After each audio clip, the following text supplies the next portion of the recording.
Welcome back. So today I have a special guest, and when I say special, I mean it's like another elevated level of mindset of determination, as he would like to call it. The It is Stanley Bronstein, and he is an attorney, CPA, author of the Mindset Coach, walking expert. We're going to dive into all of that, but the weight loss expert. That right there, I saw like a before and after picture, and I'm simply amazed with that transition of the things that you've done. And the creator of the Way of Excellence and founder of the Million-Pound Weight Loss Challenge. Any other commas that I need to put into there? Is there more? I think that's enough. I did not go to medical school, so I think we're covered. That is the epitome of an overachiever, and I love it. So, Mr. Bronstein, so first of all, thank you for coming out. Thank you for being a part of the show. Thank you for being part of the program. As I welcome everybody, but this one really intrigues me as most of my family members, suffer with weight and different problems with their health and their issues. What was that moment for you? That change from that before picture that I saw. What was that moment that changed for you? Okay. Here, first of all, here's the picture. In the picture on the left, I was approximately 367 pounds. I had a 58-inch waist and I'm 5'7". Picture on the right, I'm approximately 145 pounds. I have a 31-inch waist. No drugs, no surgeries. That is Yeah. awesome. Yeah. Now, I want to give you a teeny bit of backstory first. Sure. Okay.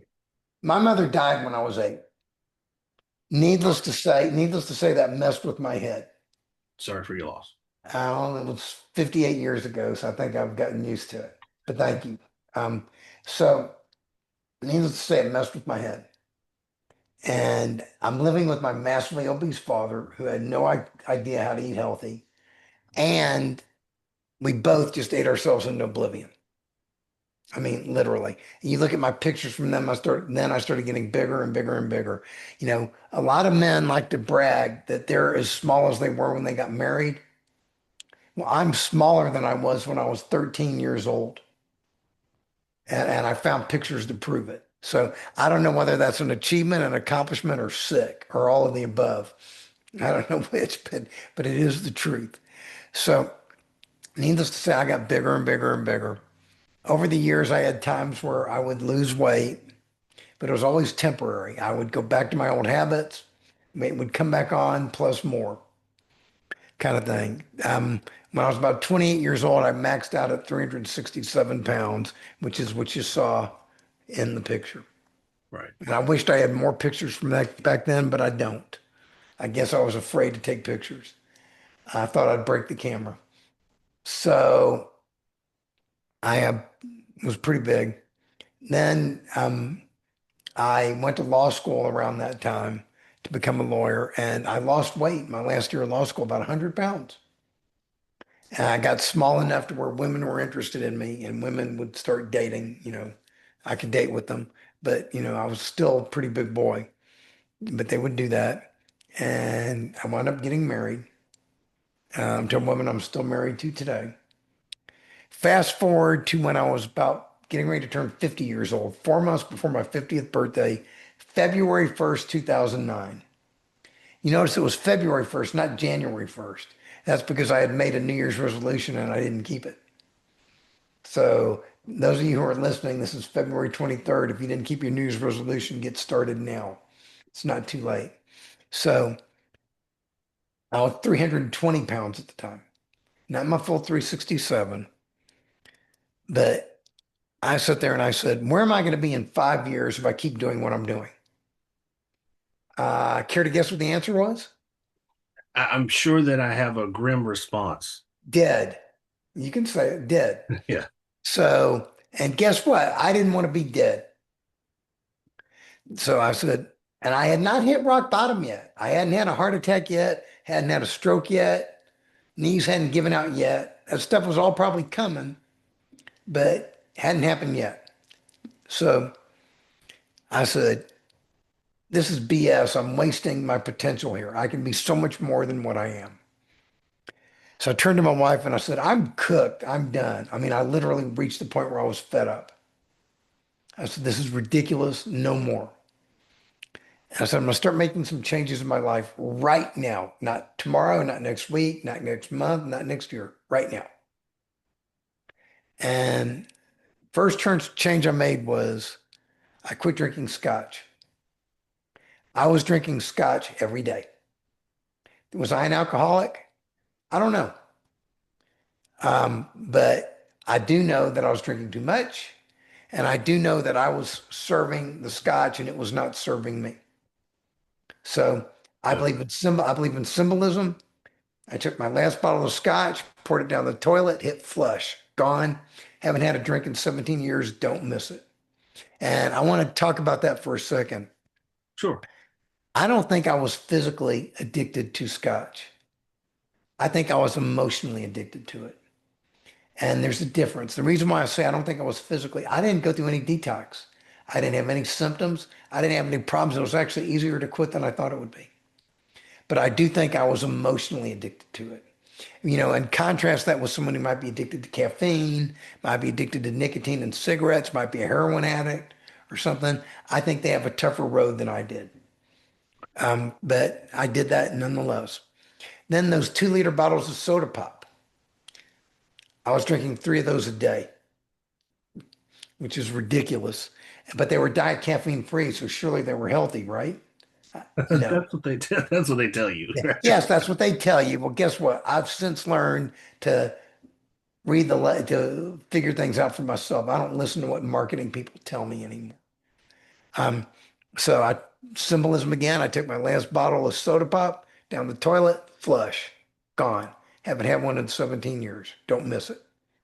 Then I said I'm going to make a dietary change. I like chicken and turkey, so I gave up beef and pork. I figured chicken and turkey were healthier than red meat, so I gave those up. And that's an interesting thing considering my father was a butcher and I grew up in a home with unlimited free meat. But I quit eating meat, red meat. And then I said, I'm going to start walking every day. And in the beginning, it was hard. I couldn't walk more than 2, 3 blocks. I mean, I really couldn't. So I found a gym that was 24 hours that had a pool. And I could go there in the middle of the night when the pool was empty and I walked laps in the pool, up and down the pool. It was not hard on my knees. 30 minutes, then an hour, then 2 hours, 3 hours. I set a goal that by my 50th birthday, I was going to do a 5 hour pool walk. Well, on my 50th birthday, I did just that. I did a 5 hour pool walk. Actually, wasn't that hard, no problem. I had lost about 50 pounds by then. I kept going, and over time, I made more changes, more changes, and more changes. It was an evolutionary process. That's one thing I want to emphasize. It was an evolutionary process. I was not perfect. I made mistakes. I did some things right. I did some things wrong. I screwed up sometimes. I did things I shouldn't do. But the important thing was I didn't quit. See, always in the past, whenever I did something wrong, I would say, I screwed up and I quit. And that's what most of us do. That's why diets don't work, because you screw up, you go, I screwed up, I quit. You know, you want to quit drinking, same thing, whatever, same thing. Don't quit. So we're going to talk more about that as we get into a little bit further and what I'm going to talk about. So I kept evolving, kept going, kept going, kept going. Eventually, I got to the point where today I am now vegan. I don't eat any meat, chicken, or any of that at all. And I don't eat processed food. I only eat healthy food and I walk every day. To show you how much I walk, I went from where I couldn't walk 2 or 3 blocks to I walk 10 to 15 miles every day. I'm not kidding you.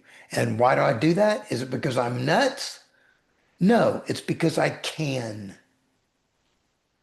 See, that's one of the things this whole experience has taught me. The experience of turning from this person to this person.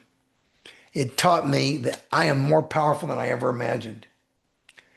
I'm in year 18 of my evolutionary process. I haven't found my limits yet. Seriously, I haven't found them. And that's good because I think I can do more. But I also learned something else out of the process that if I'm more powerful than I ever imagined, so is everybody else.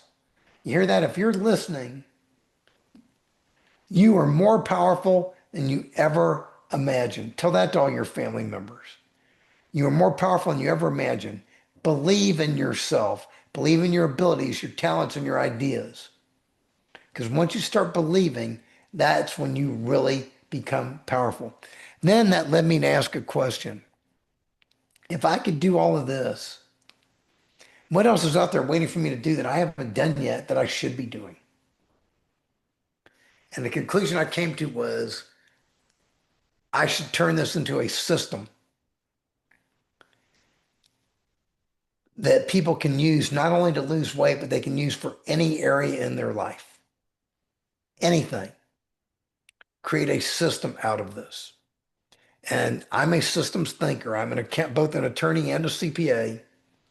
I've made a living creating systems, taking complicated things and making them simple. So I said, how do I turn the game of life into something simple that people can replicate, that people can use to improve themselves? So I said, okay, what's the goal of the system? Well, I said, the goal is not perfection. The goal is excellence. Let me tell you the difference. Perfectionists, unless you're perfect, nothing's good enough. You can't handle it. If the people around you aren't perfect, they're not good enough either. There's just one problem with that. No one's perfect. There are no perfect people. There never have been any perfect people. You're not going to be the first. I'm not going to be the first. Trust me, I know I tried. I used to say I was a 367-pound perfectionist. Now tell me that's not a little funny when you think about it. So instead, I became what I call a good enoughist. Good enough is good enough. Figure out what good enough is and be happy when you reach the stage that's good enough. But here's something about good enough. No matter how good you are, you can always go a level higher. You can always go a level deeper, a level farther. That's what excellence is. Constantly improving upon yourself. Start from a base that's good enough and then keep improving. Okay. So now I said, so the system's going to be about excellence, not perfection. So I said, what am I going to call it? I called it the way of excellence. This is a small version of the chart right here. This chart's also on my website. It's also on the wall behind me, a large version that's 5 feet wide. That's how big it is. And you can tell how anal I am. It's nice and color coded. Everything lines up. Everything fits together. I like systems to click. So I said, what are the qualities of an excellent human being?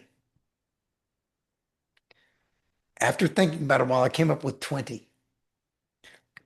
And I've settled on that number 20 because so far I haven't found anything that this system can't handle. And that's been years. So I figured 20 is pretty good. And I put these things in a specific order for a specific reason because they build on each other. You have some concepts that are foundational and others, that build on that foundation. So I said, okay, what are the concepts? Here goes. I'm going to run you through the system I'm going to give you the quick rundown. All of this is on my website in the form of videos where each one is an 8 to 12-minute video. So if you watch one a day in less than a month, you can chew through the whole system and learn the whole system. And it's free, by the way. So anyway, number one, Be learning to sure tell it to, like it is. be Huh? sure to give that website out right now while you're talking about it. So Okay. Thewayofexcellence.com. Thewayofexcellence.com. And I'm sure you'll put it in the show notes too, please, if you can. absolutely. Now, number one, learning to tell it like it is. Anybody who's been in a 12-step program knows the first thing is admit you got a problem. Until you do that, you're not going to get anywhere. So on that day, February 1st, 2009, I said, I need to make some changes or I'm going to be dead. You can't tell it like it is any more plainly than that. But there's a second part to it. The second part is permanently start acting upon what you told yourself. See, that was not the first time I told myself I needed to do something, but it was the first time I permanently started acting. And you know why permanent is important? Because temporary changes are going to give you temporary results. Permanent changes are going to give you permanent results. You, that's why diets don't work because people go on them temporarily. And then when they stop, boom, the weight comes back on. You know, permanent. Second thing, number two, become a long-term thinker. Life is a long-term game. The problem is we live in a short-term world. Streaming videos, Uber Eats, Amazon Prime, Alexa, Siri, ChatGPT, Gemini, you know, whatever you want, it's there instantly. And that's fine. There's nothing wrong with that. There's nothing wrong with that, but some things take time. It requires patience, you know, and working on things. Ask an Italian chef, can you make good spaghetti sauce in 5 minutes? No. It has to sit on the stovetop for hours. And some people tell you days, weeks, and months. Stuff has to sit there and simmer and cook. So it takes time. Then take personal responsibility. You know, it's not my mother's fault that she died when I was 8 years old. It wasn't my father's fault that he didn't know any better. He had a fifth grade education. All he knew was to work hard and take care of his family, and he did that very well. That's all he knew. He didn't know anything else. He did the best he could. And it wasn't my fault either. You know why? Blame is irrelevant. Blame does not fix problems. All that matters is figuring out what needs to be done and then doing it. So if you're a politician in Washington, you hear that? Blame is irrelevant. Stop blaming, start fixing. That's what's important. I don't care who you are, where you come from. Stop blaming, start fixing. Then I learned to embrace change. I used to fear it. So many people fear changes. Change can be fun if it's positive change. Just make sure it's positive change. Go for it. Stop fearing. Get control of your fear. Instead of forgetting everything and run, that's one form of fear. Face everything and rise. It's all in how you look at it. Then focusing on the positive. That's number five. I learned to start focusing on the positive. There's something I call the principle of expansion. Whatever you focus on expands in your life. If you focus on the positive, you're going to get positives. You focus on the negative, you're going to get negatives. So start using the word can, stop using the word can't. Start focusing on the positive, stop focusing on the negative. Start focusing on the good, stop focusing on the bad. Engage in positive self-talk, stop with the negative self-talk. Anytime you catch yourself doing negative self-talk, let it go. Zig Ziglar used to call that stinking thinking. Get rid of that. Let it go. Anytime I catch myself thinking something negative, I let it go. Get rid of it. Because what I've learned is my diet is not only the food I put in my mouth, it's the thoughts I put in my head.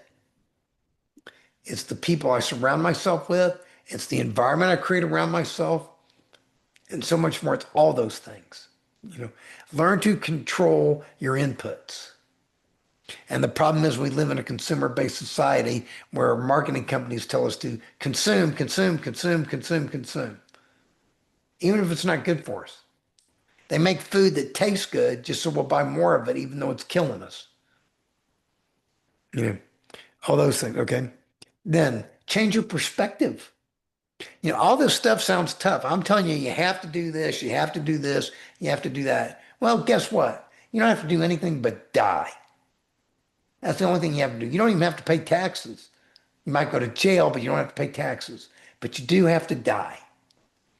But if you are alive, you get to do these things. It is your privilege to do these things. When you start realizing that everything is a privilege and not an obligation, it becomes easier. When I see a homeless person, it is my privilege to help them, not my obligation. You ask me for a favor, it is my privilege to help you, not my obligation. I want to eat healthy today, it is my privilege, not my obligation. All those things. And the person who taught that to me, it came from a very unusual, unexpected place. 2 years earlier, I met a woman named Peggy Chun. She had ALS, Lou Gehrig's disease. By the time I met her, she was completely bedridden, on a ventilator, could not move, could not even speak. The only way she could communicate, trained people would hold up an eye chart and they could read her eye movements so she could spell words. I was interviewing her for a book I was writing where I was going to drive around the United States and interview 50 people who had very interesting stories. When I saw Peggy, the thought that went through my mind was, if I ever get like that, put a pillow over my head and take me out. Seriously, I would have wanted to die. But that was not Peggy's attitude. Peggy's attitude was, my grandkids are coming over later today. We're going to go out to the park. It's a beautiful sunny day. We're going to paint. We're going to have a good time. Peggy said, you're going to be driving around the country and you're going to interview these 50 people. Tell me all about them. I wished I could go with you. It sounds like so much fun. This woman who was in a state where I would have wanted to die had more joy for life than anyone I've ever met. So anytime I woke up in the morning and I didn't feel like walking, you asked me about motivation earlier before we got on this thing. You know, I'm not a fan of motivation because motivation wears off. I like to say motivation is what gets you started. Discipline is what keeps you going. So I'm recommending you change your name to Motivation and Discipline Masters. But you might have to buy a new URL. But in any event, anytime I woke up and I said, I don't want to walk today. I don't feel like it. I said, what would Peggy Chun do if she could? And the answer I came up with, Peggy would have gotten her lazy ass out of bed and she'd have gone for a walk and she might not ever come back because she was having such a good time. So anytime I wasn't motivated, I didn't feel like it, I said, this one's for you, Peggy. And I got up and I walked anyway. I'm now on a streak where I have walked 2 hours or more every day for the last 8 years. And before that, it would have been 12 years, but I had 3 days 8 years ago where I was sick. So that does happen. But over the last 12 years, I've been sick one time, once, and that includes COVID. I got exposed to COVID and my body threw it off because I believe in the power of healthy nutrition and healthy movement. And I recommend walking simply because it beats your body up less than most other forms of exercise. So I think it's in the long term, it's a good thing. So now it's a vision.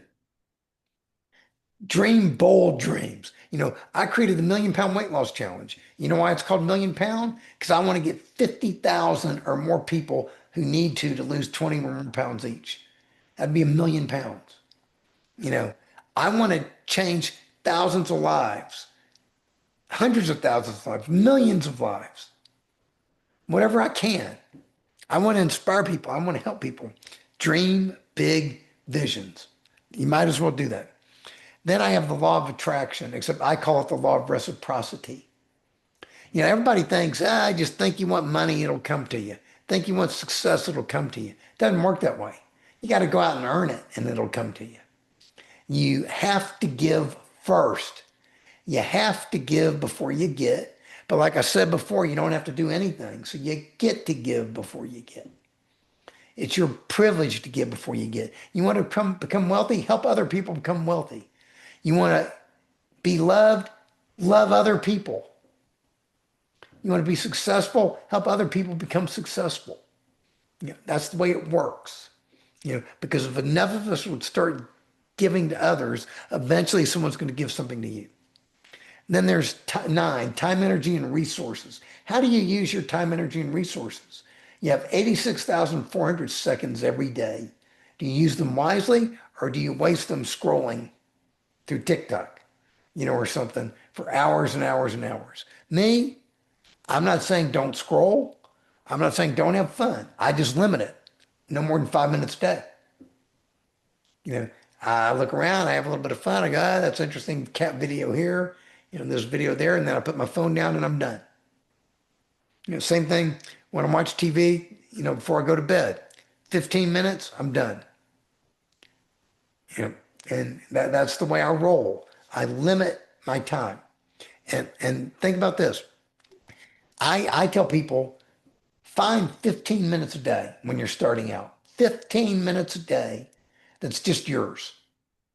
Nobody else, not your kids, not your spouse, not your family, not your parents, not anybody. 15 minutes that's yours. And if you do that every day, over the course of a year, you will have spent 90 hours with me time. That's more than 2 weeks, 2 work weeks. Think about that. And you get so much done during that time. And if you're starting out, I recommend you go to my website and start watching the videos. That's a really good way to use 15 minutes.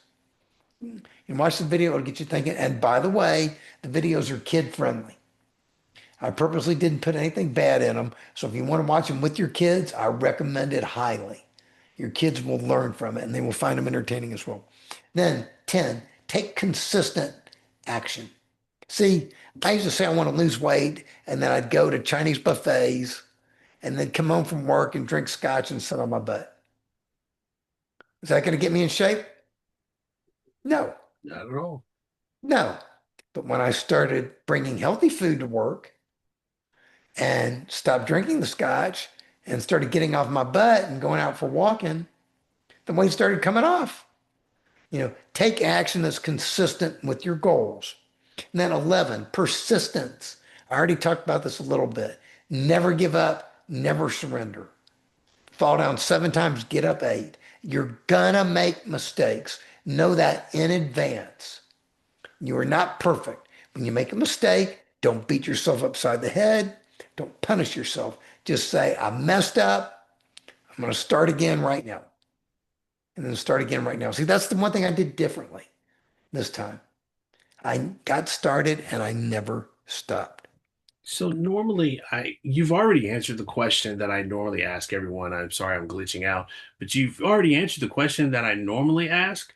And, shout out to Peggy if she's she's still around. That She's thank you for not. that. Peggy died about a year after I met her. I'm sorry to hear that, She but was she was pretty sick.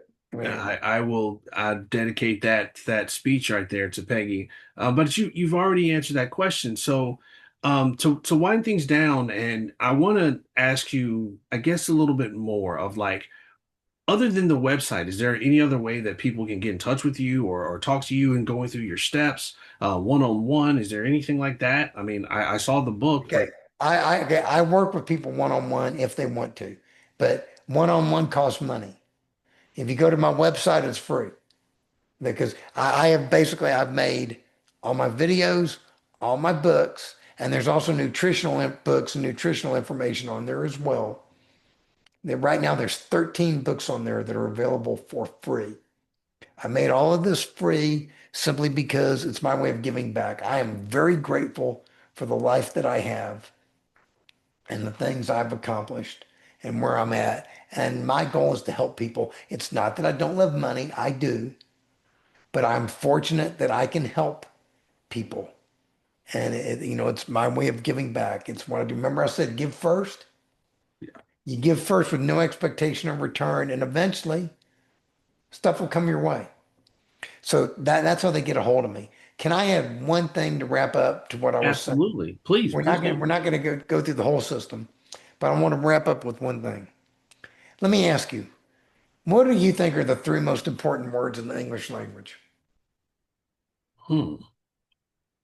Well, if my wife is listening, it would be I'm sorry. No, I'm that's two. sorry. I love you. That's 2 words. I messed up as 3 words. I love you. I used to think it was I love you. changed my mind.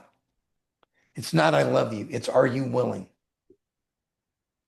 Unless you are willing to do what it takes permanently for the rest of your hopefully very long, hopefully very healthy, hopefully very happy life, you're not going to permanently get what you want. Remember, I said temporary changes, temporary results, permanent changes, permanent results. So the question is, are you willing? That's how I know if someone's going to be successful or not. If I see that they're not willing to do what it takes, ain't going to happen. You know, and like I said, it's not that I was perfect when I started, but I did get started and I kept going. And over time, my resolve became stronger and stronger and stronger as I became stronger and stronger and stronger. Right. You know, I mean, look, I'm 66 years old. I just had my physical about a month ago. Had all my blood work done. I do it twice a year. I will put my numbers up against any 30-year-old. I feel better than I did when I was 30 years old. I wasn't this healthy when I was 30 years old. Does that mean I'm going to live forever? Probably not. But it means what I'm doing is working. Right. And I want to help other people, you know, learn these things so it can work for them too. And over time, I became willing. You know, my resolve became stronger and stronger and stronger. And it's continuing to get stronger. I push myself all the time, not because I have to, but because I can. Does that So make sense? in this moment right here, please give out the website again and everything so everyone can. Thewayofexcellence.com. Thewayofexcellence.com. That's the website. Go there, start the main page. There, the videos are on the main page. Click on them each one at a time. Watch them in order. Watch the videos, learn the system, and then start reading the books. All right. And you can read the books on the web online on the website, or you can download them and put them on your tablet or your phone. Mr. Stanley Bronstein, thank you very much for educating and even the suggestion of changing the name. Thank you for all of that and being a You part mean of this. you're not gonna tell me to mind my own business? No, no, not at all. I will never do that. That's not how I operate here. But I definitely appreciate you and your time, and I will make sure that everything is, people try to reach you. I will send them your way. But thank you for joining me, and I hope you have a blessed of your day. And anybody that's listening out there, remember, he said, fix the problems. Every day is a blessing. The time we spent together. All we can do is promote change. 24 hours better.